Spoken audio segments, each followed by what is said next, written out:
କିନ୍ତୁ ଓଡ଼ିଆ ଭାଇମାନେ ଭଉଣୀମାନେ ଏଡ଼େ ଅଲାଜୁକ ହେଇଯାଉଛି। ଓଡ଼ିଆ ଭାରି ବଢ଼ିଆ ବଢ଼ିଆ କାମୁଆ, ଭଲ ପାଠ ପଢ଼ନ୍ତି, ଭଲ ଖେଳନ୍ତି, ଭଲ ନାଚନ୍ତି, ଭଲ ଖାଆନ୍ତି। ଆଉ ତୁମେ ବାଇରେ ଶାଗ ବି ଆଉ କରିବନି, ବାଇରେ ଭେଣ୍ଡି କରିବନି, ବାଇଗଣ କରିବନି। ଏଇ ଟାଇମ୍ରେ ଚତୁର୍ମାସିଆରେ କାକୁଡ଼ି ଫୁଲ ଗାଁ ଗହଳିରେ ତୁମର ସବୁ ଦେଖିବ। କଖାରୁ ଫୁଲ, ଜହ୍ନି ଫୁଲ ଇଭିନିଂ ହେଲେ ଫୁଟିବ। ହରି କରିବନି। 2 ଟଙ୍କା ଚାଉଳ ପାଇଲ କୋଡ଼ିଆ ହେଇଗଲ, ମଦୁଆ ହେଇଗଲ, ଗଞ୍ଜିଆ ହେଇଗଲ, ଅଫିମା ହେଇଗଲ। ତଳକୁ ତଳକୁ ଦିନ ଯାଉଛ ଓଡ଼ିଆ, ଗାଁ ଗହଳିଠୁ ସହର ପର୍ଯ୍ୟନ୍ତ। ତେଣୁ ହେ ଓଡ଼ିଆ ଭାଇ ଆମେ ବଢ଼ିଆ। ଆମ ନିଜ ଜମି ଆମେ ଚାଷ କରିବା, ଆମେ ଚାଷ କରିବା, ନିଜ ଠିଆ ହେବା।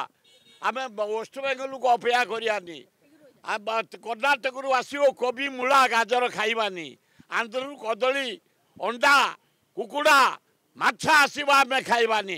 ଆମେ ନିଜେ ଆମଦାନୀ କରିବା, ନିଜେ ଖାଇବା, ଭଲ ହେବ।